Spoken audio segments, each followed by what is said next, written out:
안녕하세요. 저는 30대 중반의 여성입니다. 어릴 때 온실안의 화초처럼 자란 저에게 이런 불행이 찾아올 줄은 상상조차 못했습니다. 저는 태어났을 때부터 금수저였습니다.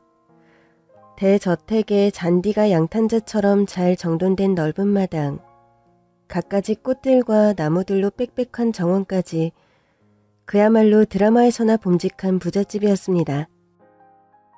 집이 워낙 크다 보니 저를 어릴 때부터 봐주던 유모경 가정부와 주방보조, 경호원, 정원사, 기사까지 집에 기거하는 직원이 5명이 넘었습니다. 아빠는 재화회사를 크게 하셨습니다. 연예인들과 모델들이 아빠 회사 구두를 이용하면서 유명세를 타서 사업은 점점 더 번창했습니다. 아빠는 고등학교 때 이탈리아로 유학을 갔고 대학을 졸업한 후에 이탈리아의 유명한 수제화장인의 회사에서 근무했습니다. 그 회사에서 익힌 노하우로 한국으로 돌아와 30대 초반의 젊은 나이에 재화회사를 설립하고 공장을 지었습니다. 엄마는 아빠 회사에 입사해 디자이너로 일하다가 아빠와 결혼하게 되었습니다. 원래 엄마는 연예인이 되려고 기획사 오디션까지 봤지만 어려운 집안 형편에 지원을 해줄 수 없다는 부모님의 설득으로 디자이너가 되었습니다. 엄마가 구두 디자이너다 보니 저희 집엔 엄마 전용 구두방이 따로 있습니다. 화려한 조명과 유리 진열장엔 엄마가 직접 디자인한 구두와 명품 구두가 사방 벽면을 꽉 채우고 있습니다. 오후에 바이어와 미팅 있으니까 레드 명품 하이힐이 좋겠네? 여보, 아직 멀었어? 오늘 오전에 나 회의 있어서 빨리 가야 되는데. 네, 다 됐어요. 구두만 신으면 돼요. 오늘은 좋은 기운이 필요해서 레드로 신었어요. 어때요? 예뻐요? 이거 당신이 디자인한 구두네. 연예인 누구더라? 시상식 때 이 하이힐 신어서 엄청 유명해졌잖아. 그게 다 제가 판을 짠 거라고요. 당신은 내가 그냥 디자인만 하는 줄 알죠? 제가 얼마나 셀럽들을 만나면서 영업하는데요. 다들 남편이 대표니까 사모님 소리 들으면서 골프 치고 여행 다니고 취미생활 하라고 하는데 전 그거 싫거든요. 제가 만든 구두를 더 많은 사람이 신고 예쁘다고 해주면 그걸로 삶의 활기를 얻어요. 단순히 돈을 떠나서 성취감이죠. 당신의 프로페셔널한 이 모습에 내가 반한 거잖아. 연애할 때는 내가 예뻐서 좋다면서요?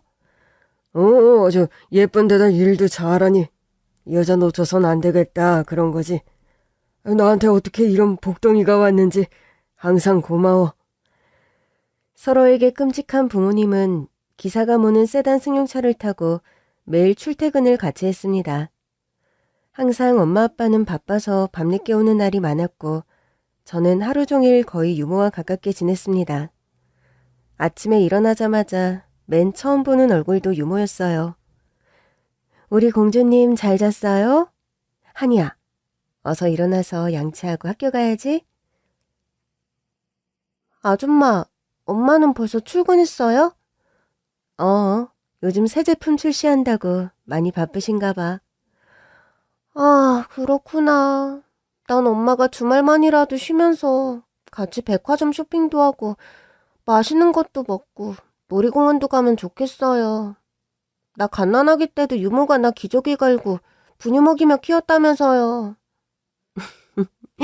그럼 우리 한이 병원에서 태어났을 때도 참 이뻤지. 돌 때 연필을 잡아서 사장님과 사모님이 얼마나 좋아하셨는데. 어린이집 갔다 오면 그날 배운 율동을 내 앞에서 할 때는 진짜 너무 사랑스러웠지. 그런 꼬맹이가 벌써 커서 초등학생이라니 아줌마는 믿어지지가 않아. 유모는 바쁜 엄마를 대신해 저의 모든 걸 다 챙겨주셨어요. 고민 상담도 하고 친구와 싸웠을 때 속상해서 유모한테 기대서 울기도 하고 좋아하는 남학생이 생겼다고 유모한테 조잘조잘 모든 얘기를 털어놓을 정도로 유모는 엄마같이 편했어요. 사실 엄마한테 얘기하면 제 얘기는 들은 채 만 채해서 속상했던 적이 많았습니다. 엄마, 나 이번 시험에 수학 100점 맞았어. 그래, 잘했네. 우리 반에서 수학 100점 맞은 애 나밖에 없어. 그렇구나. 전 단지 엄마한테 칭찬이 듣고 싶었는데 엄마는 제가 공부를 어떻게 하는지 학교 생활은 어떤지 관심이 없었어요. 하루는 엄마 구두방에 들어가서 보석 박힌 예쁜 구두가 너무 예뻐서 한번 신어봤어요. 거울을 비춰보니 키가 엄청 커져서 신기해하며 웃고 있는데 그때 엄마가 구두방으로 들어오셨어요. 유한이, 너 지금 뭐 하는 거야? 이 구두가 얼마짜리인 줄 알아? 얼른 벗지 못해? 고함을 치면서 제가 신고 있던 신발을 강제로 벗겼는데 중심이 흔들리면서 제가 바닥에 넘어졌어요. 아파서 울고 있는데 엄마는 구두에 흠이 안 갔나 그것만 살펴보고 있었어요. 제 울음소리를 듣고 유모가 와서 한이야, 다친 데 없어? 발목이 부었네. 얼른 치료해야겠다.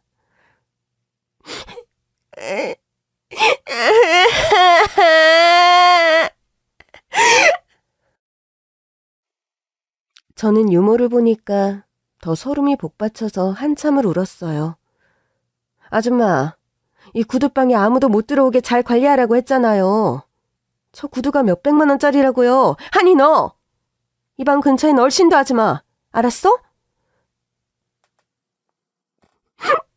네, 잘못했습니다.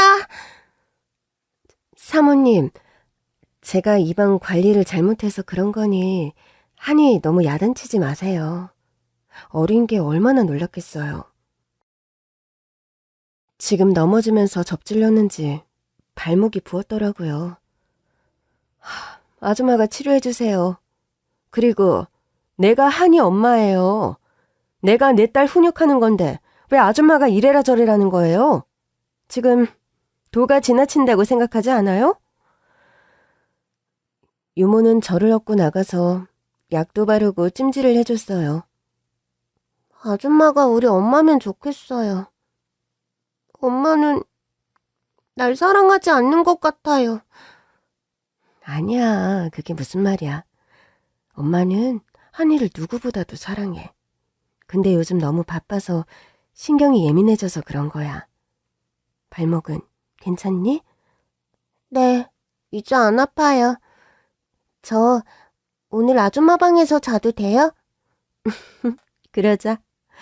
오늘 아줌마랑 밤새 수다 떨면서 같이 자자꾸나.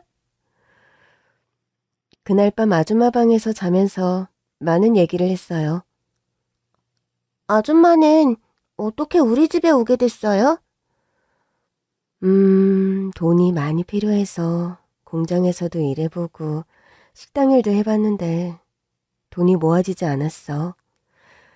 근데 지인 통해서 사장님 집에서 유모 겸 가정부를 구한다는 얘기를 들었는데 돈을 많이 준다길래 오게 되었지.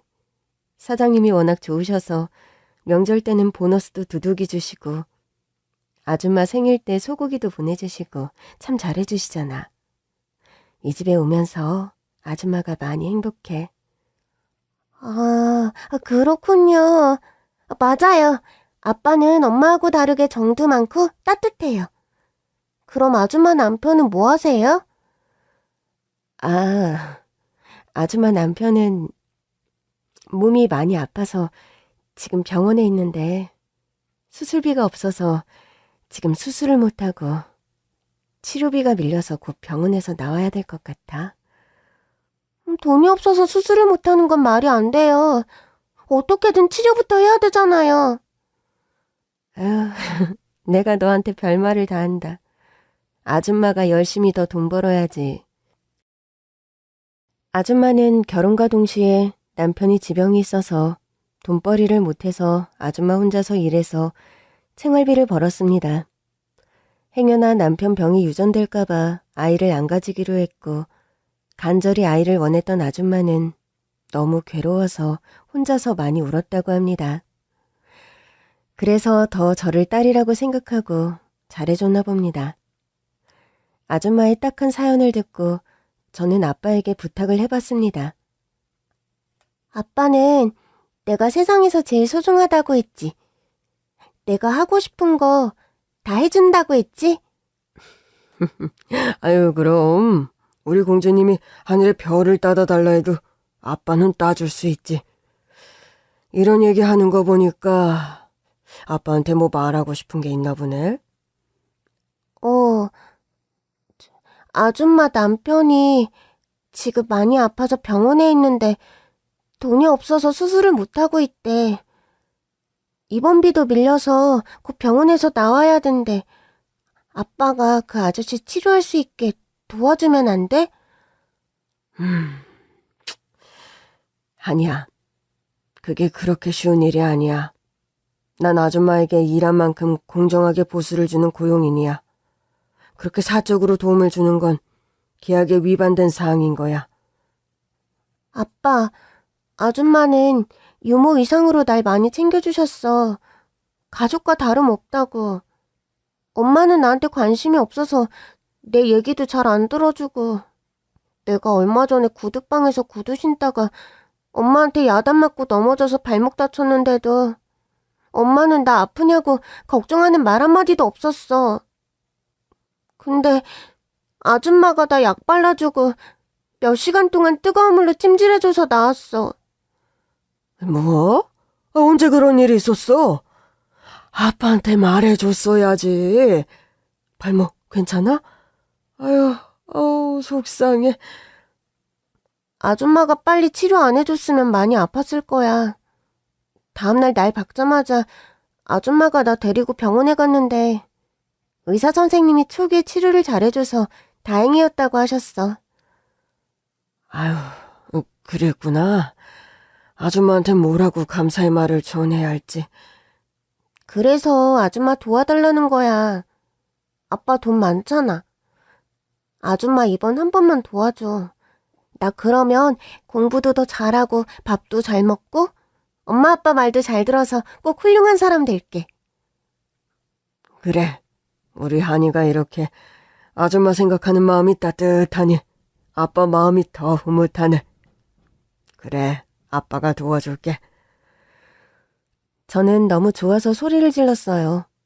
아빠는 아줌마를 불러서 그날 나 치료해준 거 감사했다고, 평소에 나를 잘 돌봐줘서 감사했다는 말씀을 하면서 치료비를 넣은 돈 봉투를 건네주셨습니다.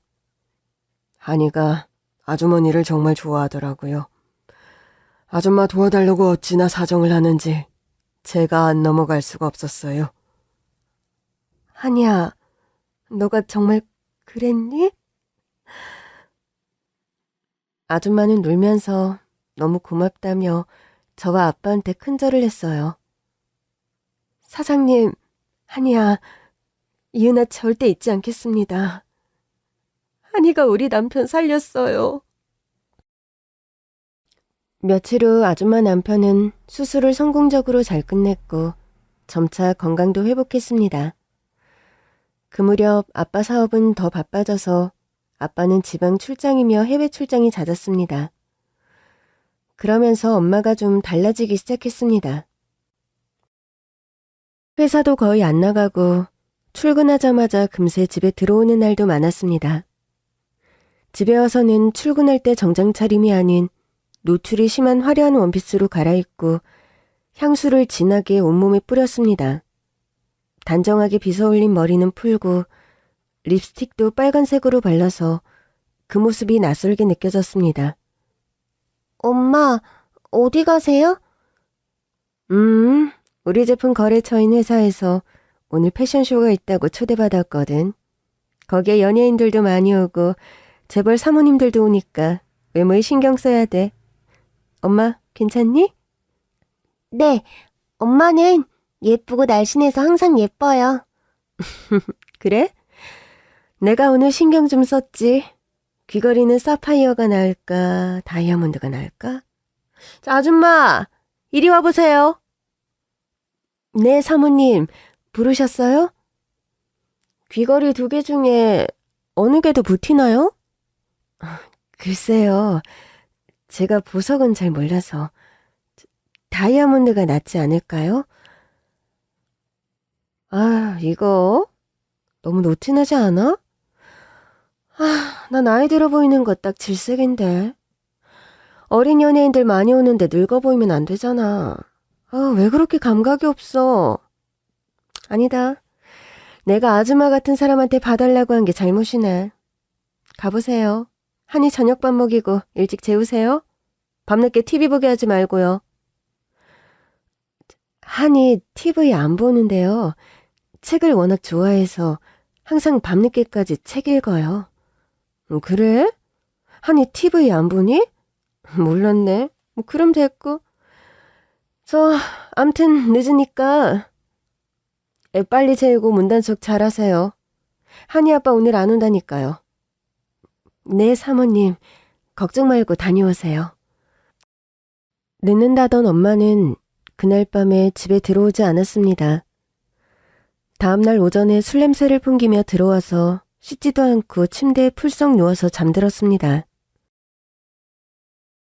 그날 오후 제 방이 2층이라 방과 연결되어 있는 베란다에 있는 벤치에 앉아 책을 읽으려고 나가려는데 엄마가 누군가와 통화를 하고 있었습니다.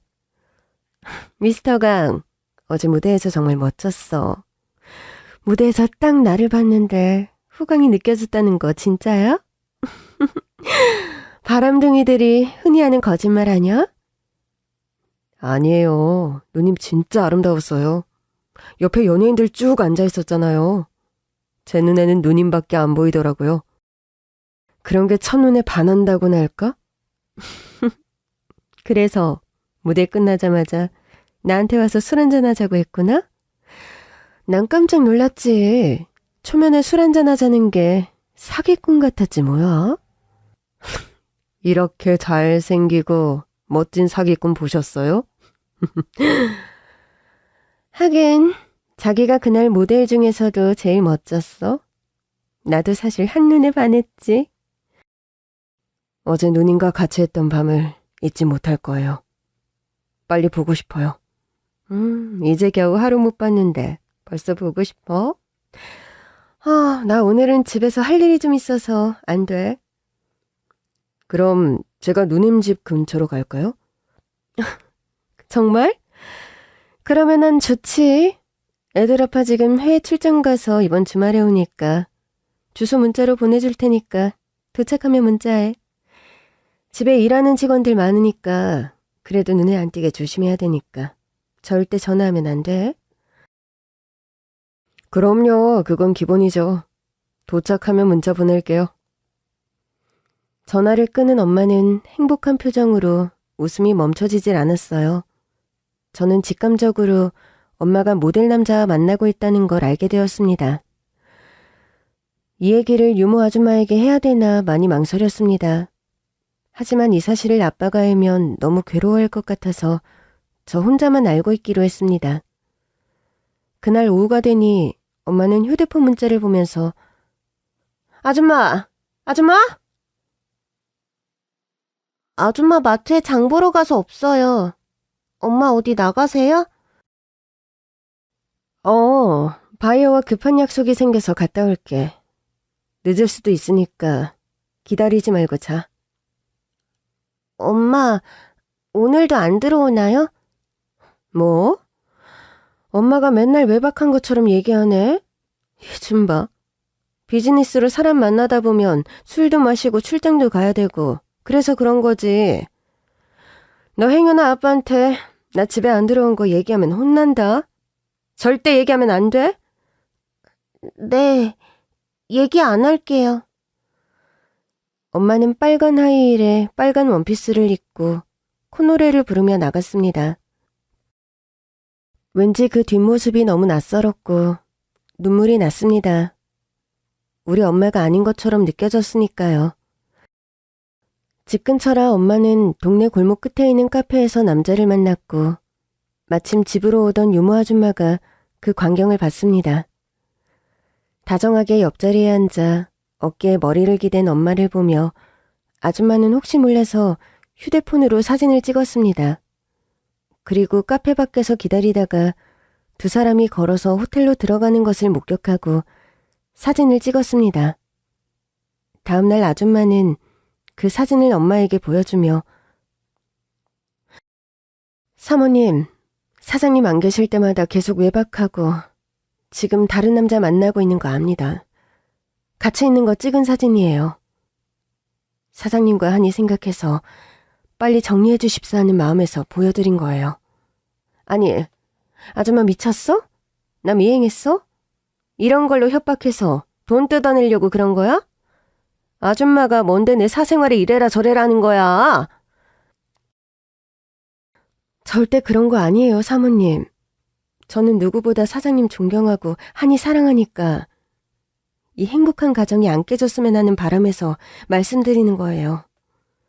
저 절대 사장님께 말씀 안 드릴 거니까 가정을 지켜주세요. 정말 부탁드리겠습니다.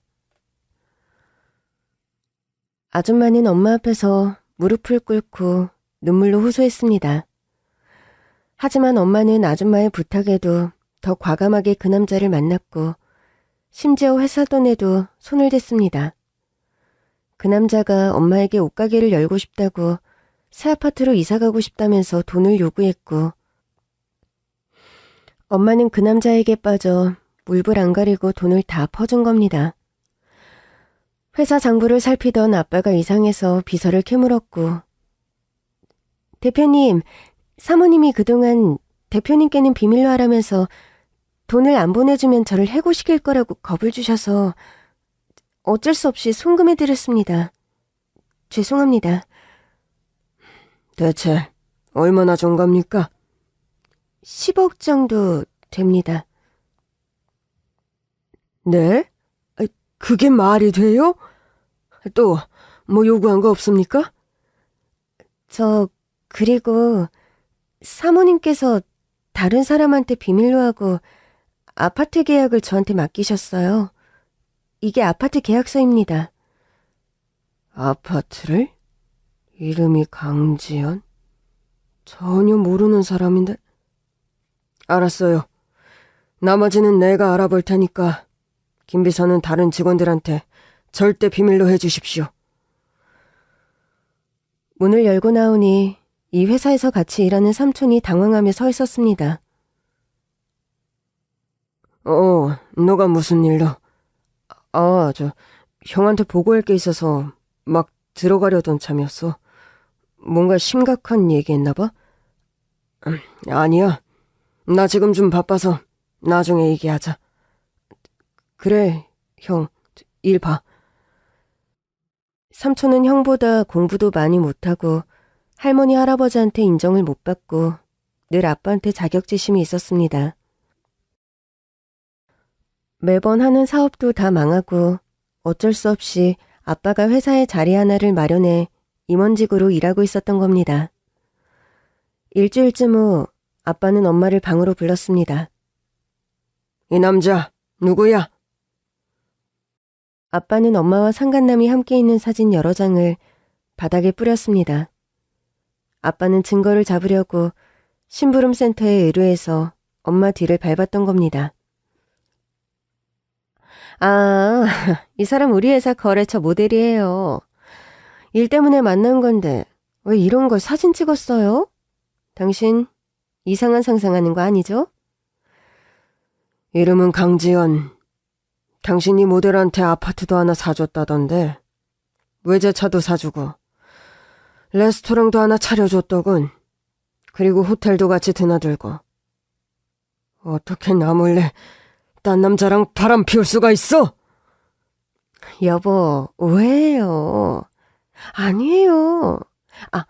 그 남자가 나 스토커한 거예요. 안 만나주면 당신한테 이른다고 겁을 줘서 아파트 몇 차, 가게 다 해준 거예요. 지금 증거가 이렇게 있는데도 끝까지 거짓말이야? 긴 말 들을 필요 없고 변호사한테 다 서류 넘겨놨으니까 이혼 서류에 도장 찍어. 네? 이혼이요? 안 돼요. 잘못했어요. 잠깐 만난 거고 헤어질게요. 한 번만 용서해 주세요.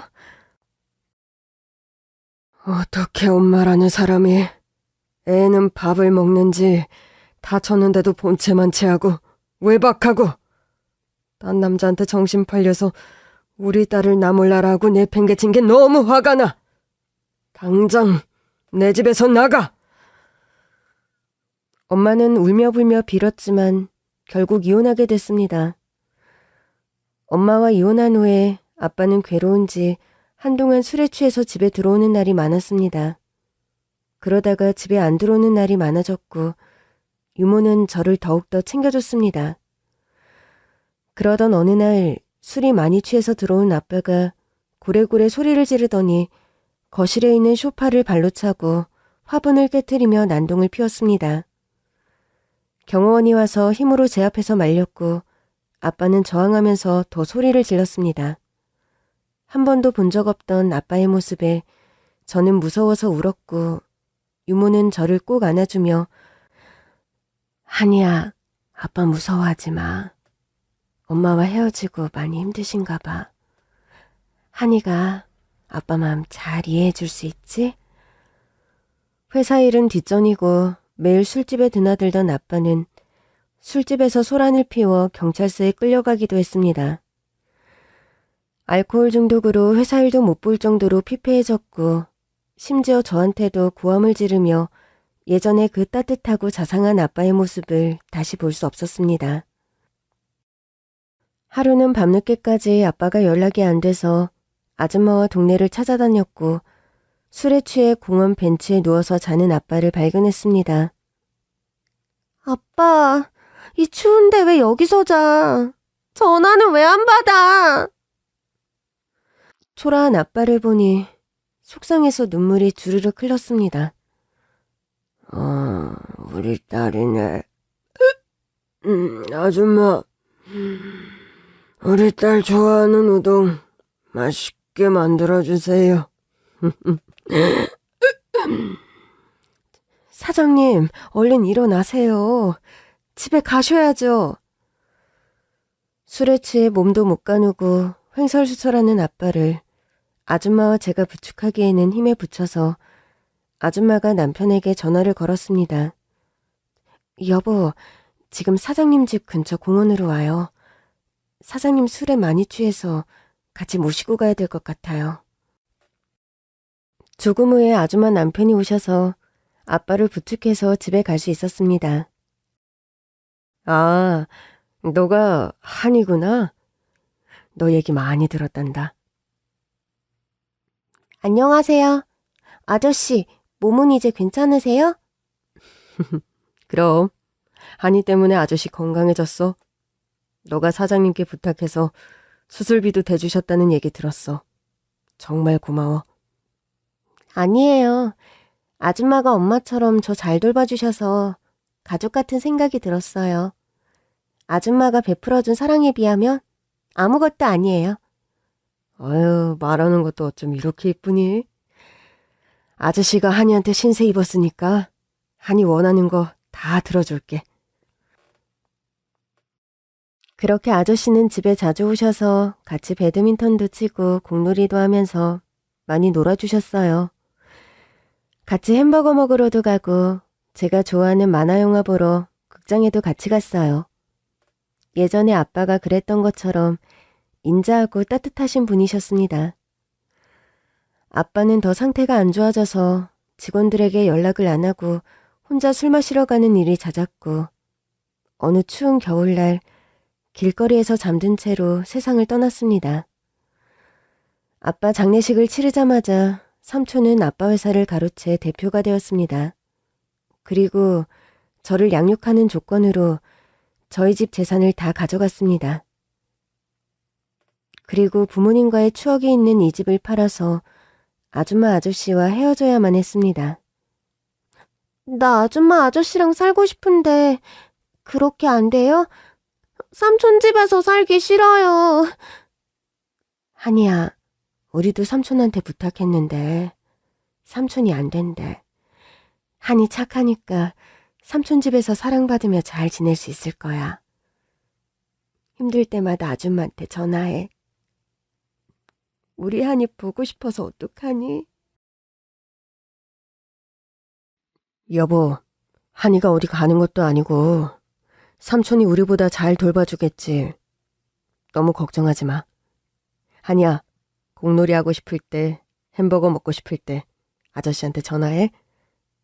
네. 아줌마 아저씨, 두 분 건강하셔야 돼요. 그렇게 저의 큰 버팀목이었던 아줌마 아저씨와 헤어지니 마음 한구석이 텅 빈 게 계속 눈물만 흘렀습니다. 너무나 행복했던 지난 날들, 어쩌다 다들 떠나고 저 혼자만 남게 되었을까요? 다시 예전으로 시간을 되돌릴 수 있다면 얼마나 좋을까요? 삼촌은 아버지 재산으로 강남에 있는 최고급 주상복합 아파트와 외제차를 구입하고 집안 물건도 최고급 명품으로 장만했습니다. 삼촌 집에는 숙모와 사촌 2명이 있었어요. 명절 때도 거의 왕래를 하지 않아 서먹서먹했습니다. 제 또래인 여자애와 저보다 훨씬 나이 많은 오빠였는데 제가 이 집에 오는 순간부터 저를 괴롭히기 시작했습니다. 숙모와 삼촌도 제가 못마땅한지 청소며 집안일을 해야 밥을 줬습니다. 저는 식탁에서 밥을 못 먹게 하고 부엌 바닥에 따로 상을 차려서 먹게 했어요. 반찬은 김치 하나에 식은 밥 반 그릇이 전부였어요. 저 숙모, 배가 고파서 그러는데 밥 좀 더 주시면 안 돼요? 넌 하는 일도 없이 맨날 밥만 축내니? 너 먹여주고 재워주고 하는데 돈이 얼마나 드는지 알아? 너 우리 아니었으면 보육원에 가거나 길거리에서 구걸하고 있었을 거야. 이거라도 주는 거 고마운 줄 알아야지. 제 방은 창고로 쓰던 방으로 짐으로 꽉 차서 겨우 몸 하나 놓을 공간이었습니다. 겨울인데도 난방을 안 해줘 추위에 떨며 항상 감기를 달고 살아야만 했습니다. 몸이 불덩이인데도 숙모는 해열제를 주며 왜 이렇게 유난을 떠냐며 오히려 짜증을 냈어요. 너무 힘들어서 밤마다 숨죽여 울었고 그럴 때마다 아줌마가 생각났어요. 그래서 밖으로 나와 공중전화로 아줌마에게 전화를 했습니다. 아줌마, 저 한이에요. 어머, 한이구나. 너 연락 얼마나 기다렸는데. 지내는 건 어때? 삼촌 숙모가 잘해주시니? 네. 절 많이 예뻐해 주셔서 맛있는 것도 많이 해주시고 예쁜 옷도 사주시고 잘해주세요. 저는 아줌마가 속상해할까봐 거짓말을 했습니다. 아, 다행이다. 아줌마 아저씨는 맨날 한이 걱정만 했어. 이제 발 뻗고 잘 수 있을 것 같네? 저는 울음을 억지로 참으며 애써 밝은 척 웃었어요. 그렇게 세월이 지나 고등학생이 되었고 삼촌과 숙모는 제가 돈을 버는 조건으로 고등학교에 진학하게 해주셨어요. 전 학교 수업이 끝나면 저녁에 커피 전문점, 편의점, 새벽에 신문 배달까지 여러 일을 하면서 돈을 벌었습니다. 받은 월급은 고스란히 숙모가 가져갔습니다. 아무리 몸은 힘들지만 저에게는 꿈이 하나 있었습니다. 대학교에 가서 좋은 직장 다니고 좋은 남자 만나 행복한 가정을 꾸리는 거였습니다. 성적도 상위권이었고 선생님은 서울대 갈 성적이 된다며 학교에서 거는 기대가 크다고 하셨어요. 저도 다른 애들처럼 학원도 가고 싶고 돈 안 벌고 공부만 하고 싶었어요. 평생 이렇게 돈 버는 기계로 살아야 하는 제 처지를 생각하니 막막하고 답답해서 매일 울었습니다. 어떻게든 이 현실에서 벗어나고 싶었습니다. 빨리 어른이 되어서 이 집에서 탈출하자는 생각밖에 없었습니다. 너 설마 대학 갈 생각하는 건 아니지? 숙모, 저 전교 1등이고 선생님이 서울대 갈 성적이 충분하다고 하셨어요. 대학교 입학금까지만 도와주시면 그 다음부턴 제 힘으로 살게요. 송충이는 솔잎을 먹고 사는 법이란다. 한이야, 너 주제를 알아야지. 밥 먹고 사는 것도 힘든데 대학은 무슨 대학이야? 아직도 그런 꿈 꾸고 사는 거야? 사실 숙모와 삼촌은 사촌 2명에게 비싼 과외며 학원을 보내줬지만 성적이 안 좋아서 속상해했거든요. 그래서 제가 공부 잘하는 게 더 보기가 싫었던 겁니다. 우리도 너한테 할 만큼 다 했어. 너 미성년자까지만 도리상 돌봐준 거고 고등학교 졸업하면 너 인생 너가 알아서 살아. 너 대학 가면 뭐 먹고 살 거야? 이 집에서 나가는 순간 너 살 집도 있어야 되고 당장 밥 먹고 살려면 돈 벌어야 될 거 아니야. 아니면 빨리 결혼해. 좋은 남자 만나면 너 먹여 살려줄 거 아니야? 제가 고등학교를 졸업하자 숙모는 아는 지인에게 중매를 부탁해 선을 보게 했습니다. 사실 저도 삼촌 집에서 힘들게 사는 것보다 도피처로 결혼하는 게 낫겠다고 생각했어요. 중매인이 말해준 맞선자리에 나가니까 저보다 훨씬 나이 많아 보이는 남자가 앉아 있었어요. 안녕하세요. 유한이라고 합니다. 네, 전 김동훈입니다. 한희 씨 올해 나이가 20살이라고 들었는데 왜 이렇게 빨리 결혼하시려는 거예요?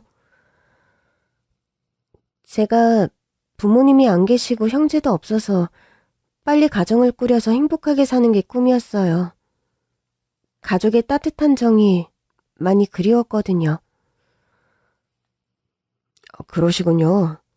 전 내세울 건 없어요. 고등학교 졸업했고 지금은 전기수리 기사 일을 하고 있어요. 월급은 많지 않지만 기술이 있어서 밥 먹고 사는 데는 지장이 없을 거예요. 제가 외동이라 어머니 모시면서 같이 살아야 되는데 괜찮으시겠어요? 저도 선 여러 번 봤는데 보통 여자들은 어머니 모신다니까 다들 싫다고 하더라고요. 그래서 이 나이 되도록 결혼을 못했어요. 아, 그러시군요. 전 어른 모시고 사는 거 좋아요. 가족이 부대끼면서 다복하게 사는 게 좋거든요. 동훈 씨가 많이 효자이신가 봐요. 효자라기보다 어머니한테 잘하려고 노력해요. 그게 자식된 도리잖아요. 어머니를 끔찍이 생각하는 마음에 감동을 받아서 저는 결혼을 결심했습니다. 하지만 신혼여행을 다녀온 날부터 뭔가 잘못되었다는 걸 알았습니다. 도피처로 생각한 결혼도 안식처가 되진 못했습니다. 시어머니는 깔끔한 성격이라 집안에 먼지 한 톨도 없이 매 시간마다 청소하고 머리카락 하나라도 떨어지면 치워야 직성이 풀렸습니다. 제가 하는 집안일은 모두가 마음에 안 들어서 늘 타박을 줬습니다. 너 아무리 부모 없이 자랐다지만 이런 기본도 안 배우고 시집을 생각을 했어? 많이 부족하지만 어머님이 잘 가르쳐 주시면 금방 배우겠습니다. 이렇게 새파랗게 어린애를 며느리라고 들이니 내가 상전으로 모시게 되었어. 그러게 이 결혼 안 된다고 그렇게 반대했는데. 아이고.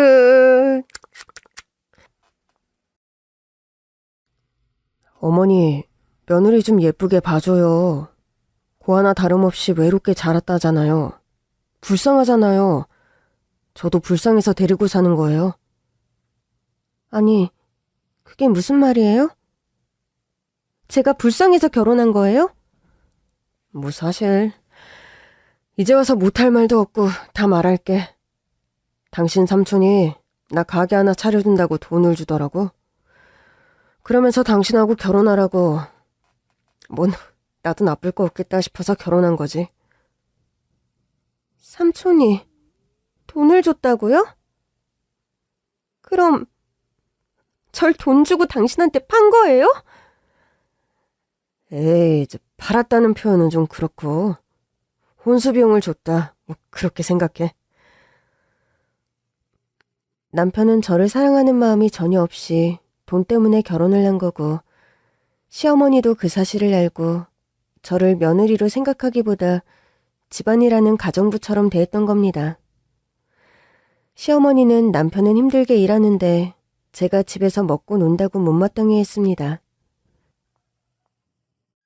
그러면서 밥 먹을 자격도 없다면서 밥을 하면 밥솥에 눌러붙은 찌꺼기 밥을 제게 줬습니다. 새벽부터 일어나 밥하고 하루 종일 청소하며 빨래하느라 잠시 쉴 새도 없이 집안일을 해야만 했습니다. 결혼 초기엔 자상하고 성실하던 남편이 늦게 퇴근하는 날이 많아지고 저만 보면 짜증을 내고 외박하는 날도 많아졌습니다. 다시 삼촌 집에 있을 때의 악몽이 떠오르면서 밤에 숨죽여 울곤 했습니다. 심지어 남편은 경마에 빠져 월급을 받으면 경마장으로 가서 다 써서 생활비조차 없었어요. 시어머니는 남편이 가정에 소홀한 게 제 탓이라며 저에게 악담을 퍼부었습니다. 아휴, 집에 사람이 잘 들어와야 되는데, 아휴, 너 우리 집에 오고부터 우리 착한 동우가 밖으로만 돌고 저렇게 마음 못 잡는 건 다 너 때문이야. 며느리 잘못 들어와서 우리 아들 잡아먹겠네. 아이고. 이때 저는 임신했고 시어머니는 갑자기 저한테 따뜻하게 해주면서 건강한 아들을 출산했습니다. 시어머니는 잠시도 손주 곁을 떠나지 않고 예뻐했습니다. 하지만 남편은 아이를 봐도 별 감흥이 없고 온통 도박에만 빠져 있었습니다. 심지어 빚이 눈덩이처럼 불었고 남편은 제게 돈을 구해오라며 술 먹고 난동을 피웠습니다. 저는 어쩔 수 없이 수소문 끝에 엄마가 있는 곳을 찾아갔습니다. 엄마는 시장에서 작은 신발 가게를 하고 있었어요. 엄마, 저예요, 한이. 한이라고? 길거리에서 만나면 몰라보겠다. 그동안 어떻게 지내셨어요? 보다시피 이러고 살고 있어. 뭐하러 왔어? 몇 년 만에 본 딸한테 그동안 잘 지냈니? 그런 따뜻한 말 한마디 해주시면 안 돼요? 엄마는 여전하시네요. 저한테 관심 없는 거. 이제 알았니? 저 결혼도 하고 아들도 있어요. 근데 남편이 일을 하는데 돈이 필요해서 왔어요. 소문에 엄마가 부잣집 남자랑 재혼했다는 얘기를 들었거든요. 맞아. 돈 많은 남자랑 재혼했었지. 근데 재혼한 지 1년도 안 돼서 딴 여자랑 바람이 났더라고. 그러면서 그 여자랑 살겠다고 딸랑 이 가게 얻을 돈만 주면서 나 쫓아냈어. 억지로 이혼한 거지. 돈은 오히려 내가 너한테 달라고 하고 싶네.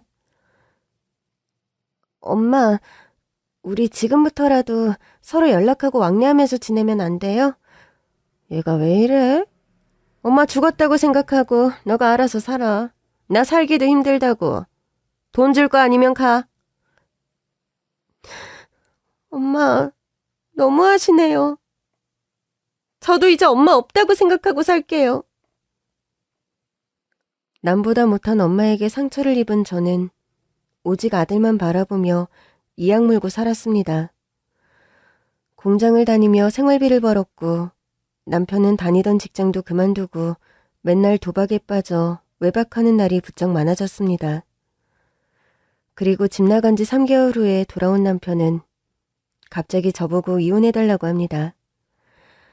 옷가게를 하는 이혼녀를 알게 되었고 결혼하면 빚을 다 갚아준다고 해서 저와 이혼하고 결혼하기로 했다는 겁니다. 저는 울며 불며 이혼은 절대 안 된다고 사정했고 남편은 이혼해주면 아들은 제가 키우게 해준다고 합니다. 이혼 안 해주면 아들 데리고 그 여자 집에 가서 살 거라고 겁을 줘서 어쩔 수 없이 이혼 도장을 찍었습니다. 이혼 후 빈털터리로 쫓겨나 막상 아들과 지낼 만한 집을 구하는 것이 쉽지 않았습니다. 돈이 턱없이 부족해 결국 방값이 싼 재개발 지역에 산동네 반지하방을 구할 수 있었습니다. 서울에 이런 집이 있나 싶을 정도로 벽은 금이가 있고 욕실은 곰팡이로 가득하고 단칸방은 낡은 슬레이트 지붕이라 바람이 숭숭 들어와서 방 안에서도 입김이 나왔어요. 이혼하고 산동네 단칸방에 쫓겨난 날 서러워서 어린 아들을 안고 울고 있는데 그때 숨을 헐떡이며 누군가 방문을 두드렸습니다. 누구세요? 저 집주인이에요. 문 좀 빨리 열어주세요. 뭔가 다급해 보이는 집주인은 빨리 문을 열라고 합니다. 부동산 중개인에게 듣기로는 집주인은 50대 남자로 혼자 산다고 하더라고요. 안녕하세요. 진작 인사드렸어야 하는데 인사가 늦었네요. 저 기억 안 나요? 네? 저를 아세요? 정말 저 기억 안 나요? 집주인은 가방에 수억 원이 든 현금 다발을 저에게 주며 나 김순철이야. 그 이름을 듣는 순간 저는 바닥에 풀썩 주저앉아 오열했습니다. 집주인은 바로 어렸을 때 저를 돌봐주셨던 유모 남편이었습니다. 아저씨가 어떻게 여기 있어요? 이 집 주인이시라고요? 맞아. 집 계약할 때 내가 지방에 일이 있어서 공인중개사가 대리로 계약한 거였거든. 근데 출장 갔다 와서 집 계약서를 보는데 생년월일과 이름이 딱 너잖아. 그래서 바로 뛰어온 거야. 정말 우리 한이 맞구나. 어릴 때 얼굴이 그대로네. 아저씨도 그대로세요. 이렇게 보니 너무 반가워요. 근데 이 돈은 뭐예요? 이 돈 너 만나면 주려고 항상 집에 보관해놨어. 그때 사장님이 주신 수술비에 몇 배를 더 얹은 돈이야. 이 가방을 보면서 매일 기도했어. 우리 한이 꼭 만나게 해주세요 하고 말이야. 안 그래도 아줌마가 너 정말 많이 보고 싶어 했어. 얼른 만나러 가자꾸나. 가면서 아저씨한테 들은 얘기로는 유모와 유모 남편이 부동산 투자로 엄청 부자가 되었다고 합니다. 그리고 그 산동네 집도 재개발 투자로 구입했다고 합니다. 아저씨를 따라간 곳은 병원이었습니다. 그리고 아줌마가 있는 곳은 암 환자들이 있는 호스피스 병동이었습니다.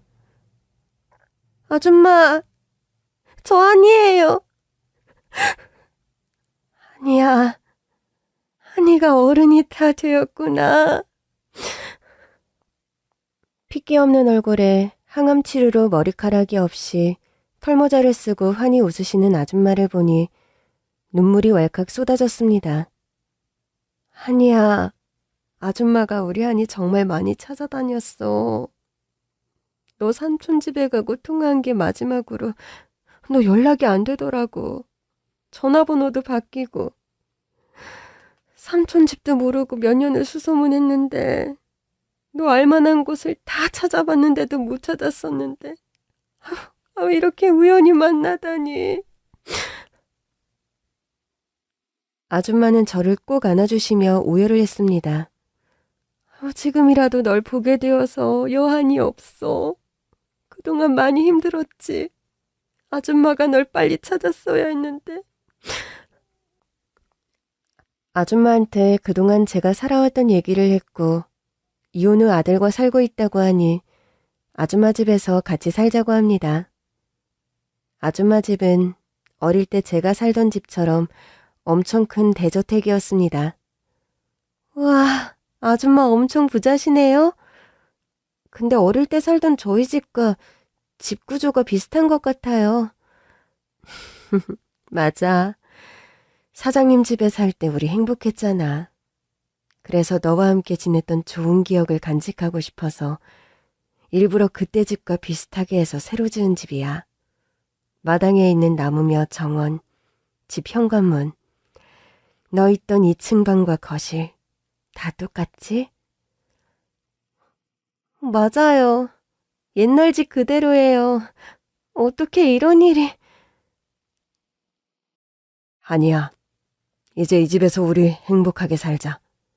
아들 이름은 뭐니? 박지훈이에요. 아직 3살이라 엄마라는 말밖에 할 줄 몰라요. 한이 닮아서 똘똘하게 생겼네. 지훈아, 할머니 해봐. 아니지, 할아버지 해봐. 두 분은 친손자처럼 아들을 예뻐해 주셨어요. 아줌마는 저를 만나고부터 몸이 많이 좋아지셨고 의사 선생님이 마지막은 집에서 가족과 편하게 지내셔도 된다고 하셔서 퇴원을 했습니다. 아줌마, 하고 싶은 거 있으면 다 말하세요. 제가 매일 아줌마 소원 들어줄게요.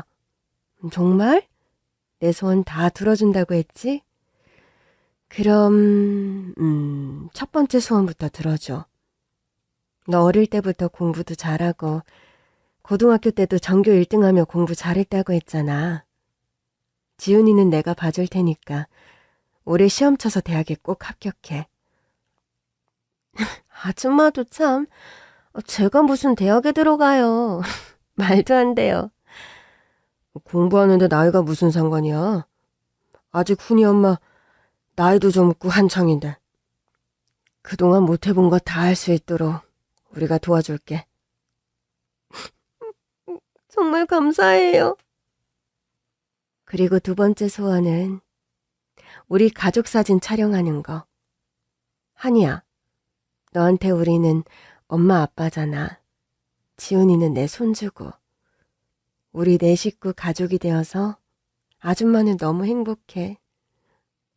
네, 저도요. 두 분 평생 제 부모님으로 모실게요. 사진관에 가서 첫 가족사진 촬영을 했고 거실 벽에 액자를 걸어놓고 매일 보고 있어요. 아줌마, 세 번째 소원은 뭐예요? 그건 먼 훗날에 때가 되면 얘기해 줄게. 전 아줌마 바람대로 학원에 등록해서 밤늦게까지 수능 공부를 했습니다.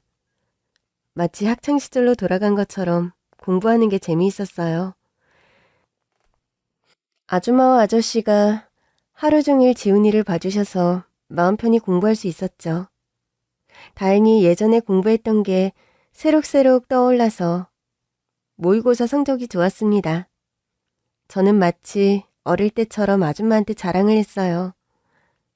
아줌마, 나 이번 모의고사에서 학원에서 1등 했어요. 아, 잘 됐네. 한이가 사장님을 닮아서 똑똑한 것 같아. 사장님도 유학 가서 공부 잘했잖아. 하늘에서 많이 흐뭇해 하실 것 같아. 맞아요. 아빠 살아계실 때 저한테 책도 읽어주고 영어도 가르쳐 주셨는데 저 대학교 졸업하면 제 회사를 운영해 보려고요. 그래, 한이가 아빠를 많이 닮아서 잘할 거야. 아줌마, 나 대학 가고 회사 차리는 것까지 보시려면 앞으로 30년은 더 사셔야 돼요. 꼭 아줌마 병 낫게 할 거예요. 나도 병 빨리 나을 수 있도록 밥 잘 먹고 잘 쉬고 노력할 거야. 우리 지훈이 장가 가는 것까지 봐야지. 그해 겨울 전 수능 시험을 치렀고 제가 가고 싶었던 서울대 경영학과에 합격했습니다. 아저씨와 아줌마는 너무 좋다며 눈물을 흘리셨어요. 공부하느라 얼마나 힘들었니. 고생 많았어. 아줌마 소원 들어주느라고 정말 이 악물고 공부한 거 알죠? 병원에서는 아줌마가 살 날이 1년도 안 남았다고 했지만 그 후 제가 대학교 졸업할 때까지 4년을 저희 곁에 계셨습니다. 그리고 어느 날 저를 부르더니 한이야, 이제 내 세 번째 소원을 말해야 될 것 같구나. 내 마지막 소원은 내 명의로 된 10층짜리 건물 받아줘. 그 건물에서 너 회사 차려서 지훈이랑 행복하게 살았으면 좋겠어. 넌 정말 잘 해낼 거야. 아니에요. 그거 아줌마와 아저씨가 힘들게 번 돈으로 마련하신 건데 제가 어떻게 받아요. 우리가 너랑 사장님한테 받은 은혜에 비하면 아무것도 아니야. 아줌마 소원이니까 꼭 받아줘. 건물 이름도 일부러 한이빌딩으로 지었어. 처음부터 건물 주인은 너야. 그렇게 아줌마는 마지막 소원을 말하고 며칠 후 편안하게 눈을 감으셨습니다. 엄마, 사랑해요. 우리 딸, 엄마도 많이 사랑한다. 마지막으로 아줌마에게 하고 싶었던 말이 엄마라는 말이었습니다. 제겐 엄마 그 이상으로 소중하고 고마우신 분이었으니까요. 저는 아빠가 하셨던 것처럼 재화회사를 운영하게 되었습니다. 제가 회사 대표가 되자 어디서 소식을 들었는지 엄마가 회사로 찾아왔더라고요. 머리는 산발하고 술에 취해서 비틀거리며 건물 로비에서 소리를 지르며 소란을 피웠습니다. 내 딸 만나러 왔다니까. 왜 안 들여보내줘? 유한이, 이 회사 대표가 내 딸이라고. 저는 로비에서 지켜보고 있었지만 제가 힘들 때 엄마를 찾아갔을 때 엄마가 저를 거부했던 것처럼 엄마를 외면했습니다. 아저씨는 아빠처럼 저와 아들을 보살펴 주셨어요. 제가 일로 바쁠 때면 제 어릴 때 그랬던 것처럼 지훈이와 놀이동산도 같이 가고 맛있는 것도 먹으며 든든한 울타리가 되어주고 있습니다. 지금까지 긴 글 들어주셔서 감사합니다.